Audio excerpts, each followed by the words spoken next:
Sweet heart movie शुरू होती है और हम एक लड़की को देखते हैं जो बहकर समुद्र के किनारे पर एक आइलैंड पर आ गई थी। इस लड़की का नाम जेन होता है। उसके साथ में उसका एक फ्रेंड ब्रैड भी बहकर आ गया था। फिर जब वो उसके पास जाती है तो देखती है कि वो काफी बुरी तरह से जख्मी है और तभी उसकी सांसें भी बंद हो जाती हैं। ये देखकर वो काफी घबरा जाती है। इसके बाद वो उसकी बॉडी को वहीं छोड़कर इस आइलैंड को देखने लगती है, लेकिन वहाँ पर कोई नहीं होता।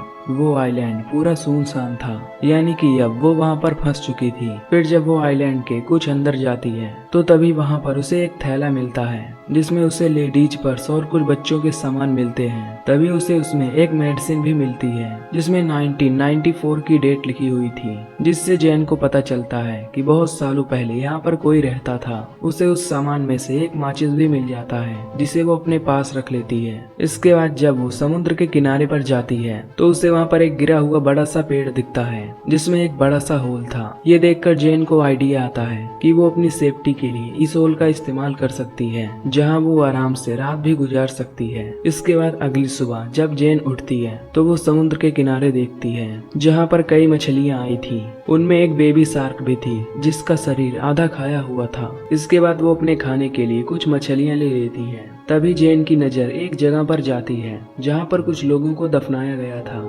इनमें 3 ग्रेव होती हैं। ये देखकर जैन भी अपने दोस्त के लिए एक ग्रेव खोदती है क्योंकि अब उसकी बॉडी सड़ रही थी। इसके बाद अगले दिन जैन जब उस आइलैंड का चक्कर लगा रही होती है तो तभी वो देखती है कि किसी ने उसके दोस्त को ग्रेव से निकालकर उसे आधा खा लिया है। ये देखकर जैन काफी घबरा जाती है और उसे कुछ भी समझ नहीं आता कि आखिर ये काम कौन कर सकता है। उसे लगता है कि ये काम जरूर किसी जानवर का है, इसलिए अब वो एक लकड़ी को नुकीला करती है और अपने लिए एक औजार बनाती है। इसके बाद वो आइलैंड के बाहर बैठकर उस जानवर का इंतजार करने लगती है। अब कुछ देर बाद रात हो जाती है और तभी जैन की आंख भी लग जाती है, लेकिन वो जानवर अभी तक नहीं आया था। अगली सुबह जैन समुद्र में देखती है जहाँ पर उसे एक सूटकेस दिखाई देता है। वो उस सूटकेस को लेने का सोचती है, इसलिए वो समुद्र में जाती है और तैर कर वो सूटकेस को ले लेती है। तभी उसे नीचे कुछ महसूस होता है, इसलिए वो नीचे जाकर देखती है। तभी उसे वहाँ पर एक बड़ा सा होल दिखता है जिसे देखकर वो काफी हैरान हो जाती है। वो तुरंत ऊपर आ जाती है। इसके बाद जब वो बाहर आती है तो वो सूटकेस को खोलती है। उसमें उसे शूज और कुछ कपड़े मिलते हैं। ये देखकर वो उन कपड़ों को पहन लेती है। इसके बाद जब रात होती है तब जैन उस सामान को चेक करने लगती है। तभी उसे उसमें कुछ फोटोज दिखाई देती हैं जिसे वो देखने लगती है और तभी जैन को पता चलता है कि एक फैमिली यहाँ पर छुट्टियां बिताने के लिए आई थी, जिनमें एक कपल और उनके 2 बच्चे शामिल थे। तभी जैन के ऊपर से एक प्लेन गुजरता है। ये देखकर जैन फौरन फ्लेयर गन चलाती है, लेकिन इसका कोई फायदा नहीं होता क्योंकि वो प्लेन तब तक जा चुका था। तभी जैन देखती है कि फ्लेयर गन की बुलेट नीचे आ रही है। फिर वो बुलेट जैसे ही नीचे गिरती है तो तभी उसे वहाँ पर एक क्रिएचर दिखाई देता है। ये देखकर वो काफी घबरा जाती है और आइलैंड की तरफ भागने लगती है। वो वहीं एक जगह जाकर छिप जाती है। तभी वो क्रिएचर वहाँ आकर उसे ढूंढने लगता है, जिससे जैन अब और भी ज्यादा डर जाती है और आज रात ऐसे ही बीत जाती है। अगली सुबह जैन फिर से उन्हीं तस्वीरों को देखती है।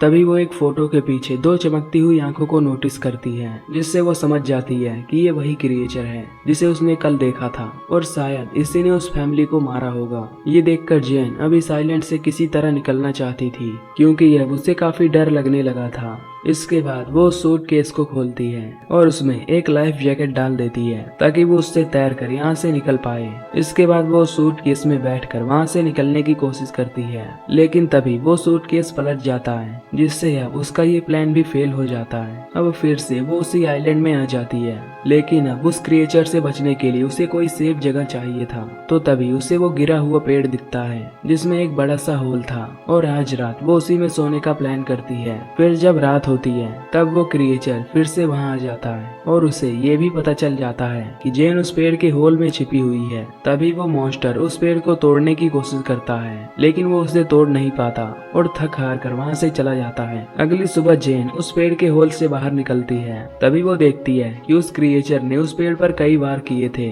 जिससे वो पेड़ टूट गया था। इसके बाद वो उससे बचने के लिए एक नया प्लान तैयार करती है। फिर वो समुद्र में जाकर उसमें कुछ छोटी मछलियां गिराती है, जिससे वो एक बड़ी मछली को पकड़ती है। इसके बाद वो उस मछली को वहीं एक पेड़ से टांग देती है। उसका प्लान था कि जब वो क्रिएचर यहाँ आएगा तब वो उस मछली को खाकर यहाँ से चला जाएगा, जिससे उसकी जान बच जाएगी। अब अगली सुबह जैन उठकर देखती है कि उसका ये प्लान काम कर गया। उस क्रिएचर ने यहाँ आकर उस मछली को खा लिया था, जिससे वो बच गई थी। तभी जैन की नजर समुद्र के किनारे पर जाती है, जहाँ पर किसी की बॉडी तैर रही थी। ये देखकर वो फौरन उस बॉडी के पास जाती है, जहाँ वो देखती है कि वो बॉडी काफी सड़ चुकी है। ये देखकर उसके मन में आइडिया आता है। फिर वो उस बॉडी को भी वहीं पेड़ पर जाकर लटका देती है, ताकि वो क्रिएचर आकर उस बॉडी को खा सके और यहाँ से चला जाए। अब उसके लिए यहाँ एक दिन भी जीना काफी मुश्किल हो गया था। आज रात के लिए उसने अपने लिए एक गड्ढा बनाया होता है, जिसमें जाकर वो छुप जाती है और उस क्रिएचर के आने का वेट करने लगती है। फिर जब रात होती है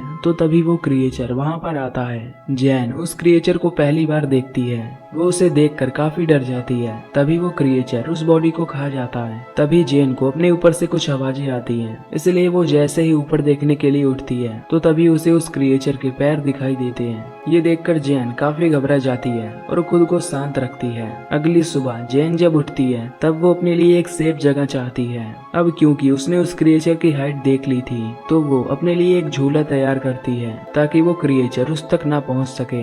फिर वो उस झूले में जाकर छुप जाती है। अब जब रात होती है तब वो क्रिएचर फिर से यहाँ पर आता है, पर तभी उसे वहाँ जैन के होने का एहसास हो जाता है। तभी वो उस झूले वाले पेड़ को जोर जोर से हिलाने लगता है, क्योंकि वो उस तक नहीं पहुँच सकता था। तभी वो झूला टूट जाता है, जिससे जैन नीचे गिर जाती है। वो क्रिएचर जैन पर अटैक कर देता है, जिससे जैन अपनी जान बचाकर वहाँ से भागने लगती है। तभी जैन देखती है कि वो क्रिएचर जमीन से ज्यादा तो उस पानी में दौड़ रहा है। तभी वो सुपर फास्ट स्पीड से जैन के सामने आकर खड़ा हो जाता है, पर तभी जैन अपने उस लकड़ी के औजार को उस क्रिएचर के पेट में घुसा देती है। लेकिन वो क्रिएचर जैन को उठाकर पानी में फेंक देता है। अब जैन किसी तरह खुद को संभालती है। तभी वो देखती है कि वो क्रिएचर अब वहाँ से जा चुका है। ये देखकर वो पानी से निकलती है और वहीं एक पेड़ पर जाकर चढ़ जाती है। इसके बाद अगली सुबह जैन जब उठती है तो देखती है कि उसका पैर अब काफी जख्मी हो चुका था। इसके बाद वो खुद को साफ करने के लिए समुद्र में जाती है और नहाने लगती है। तभी कुछ देर बाद उसकी नजर दूर एक राफ्ट पर जाती है, जिसमें उसके दो दोस्त थे जो कि किसी तरह सरवाइव करके वहां आ रहे थे। इनका नाम लूकस और मिया होता है। उन्हें देखकर जैन बहुत खुश होती है। इसके बाद वो जैन के पास आते हैं। फिर जैन उन्हें खाने के लिए कुछ मछलियां देती है, जिसे वो खाने लगते हैं। तभी जैन उन्हें उस क्रिएचर के बारे में बताती है। वो उनसे कहती है कि हमें जल्द से जल्द इस आइलैंड से निकलना होगा, क्योंकि वो भी यहाँ 7 दिनों से फंसी हुई है। पर लूकस और मिया उसकी बातों पर विश्वास नहीं करते। उन्हें लगता है कि वो एक झूठी कहानी बना रही है। वो उसे बताते हैं कि हम 5 दिनों से इस समुद्र में भटक रहे थे और अब जाकर हमें ये आइलैंड मिला है, इसलिए वो दोनों यहाँ से नहीं जाना चाहते थे। तभी जैन उन्हें वो तस्वीरें भी दिखाती है, जिसमें वो क्रिएचर भी साफ साफ दिखाई दे रहा था। पर फिर भी वो दोनों यहाँ से नहीं जाना चाहते, जिससे जैन समझ जाती है कि ये दोनों उसकी बात नहीं मानेंगे। इसलिए अब वो इनसे छिपकर इनकी राफ्ट लेकर यहाँ से भागने का सोचती है। तभी वो उनकी राफ्ट से यहाँ से निकलने की कोशिश करती है, लेकिन तभी वो दोनों उसे पकड़ लेते हैं। तभी मिया जैन पर अटैक कर देती है, जिससे वो बेहोश हो जाती है। इसके बाद जब उसकी आँख खुलती है तब वो खुद को बंधा हुआ पाती है और अब रात भी हो चुकी थी।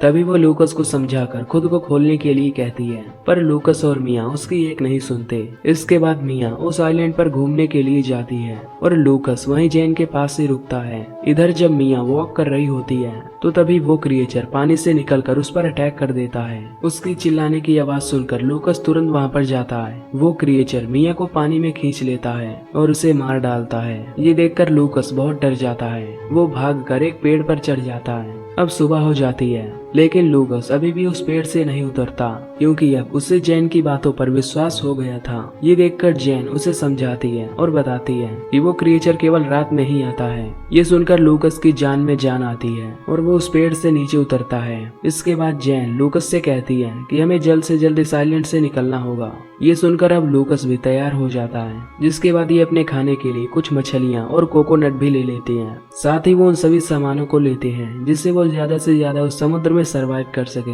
फिर जैन अपनी फ्लेयर गन भी ले लेती है ताकि वो उससे अपने बारे में बता सके। यहाँ लूकस अभी भी काफी डरा हुआ था। ये देखकर जैन उसे समझाती है और बताती है कि वो क्रिएचर हम पर सिर्फ रात में ही अटैक करता है और रात होते ही हम इस आइलैंड से दूर चले जाएंगे। इसके बाद जैन जाकर उस क्राफ्ट में बैठ जाती है। तभी उसे क्राफ्ट में खून फैला हुआ दिखता है, जिससे वो समझ जाती है कि इन 5 दिनों में सरवाइव करने के लिए उन दोनों ने किसी इंसान को मारकर खाया होगा। पर इस पर वो ज्यादा नहीं सोचती और लूकस के साथ उस क्राफ्ट से वहाँ से निकलने लगती है। तभी कुछ देर बाद लूकस को पानी में वही क्रिएचर दिखाई देता है। ये देखकर ये दोनों काफी घबरा जाती हैं और उस क्राफ्ट को चारों तरफ से ढक लेते हैं। पर तभी वो क्रिएचर उनकी राफ्ट में घुसकर उन पर अटैक कर देता है। ये देखकर लूकस उस फ्लेयर गन से उस पर अटैक करता है, पर वो क्रिएचर जैन को पकड़कर अपने साथ ले जाता है। तभी जैन अपनी नाइफ से उस क्रिएचर पर कई बार अटैक करती है, पर तभी लूकस भी जैन को बचाने के लिए पानी में आ जाता है। ये देखकर वो क्रिएचर जैन को छोड़ देता है और तभी वो लूकस को पकड़ लेता है और उसे लेकर उस बड़े से होल में चला जाता है। ये देखकर जैन किसी तरह तैरकर फिर से उस आइलैंड पर पहुंच जाती है। अब जैन को लूकस के मरने से काफी गुस्सा आता है, इसलिए वो उस क्रिएचर का सामना करने का डिसाइड करती है। इसके बाद वो वहाँ पर पड़ी लकड़ियों से कई नुकीले औजार बनाती है, पर वो औजार उसे कम नुकीले लगते हैं, इसलिए वो वहाँ पर उन ग्रेव को खोदती है और उनमें से वो कंकाल निकालती है, जिससे वो अब काफी नुकीले औजार बना लेती है। वो उस क्रिएचर को आग में जलाने का सोचती है।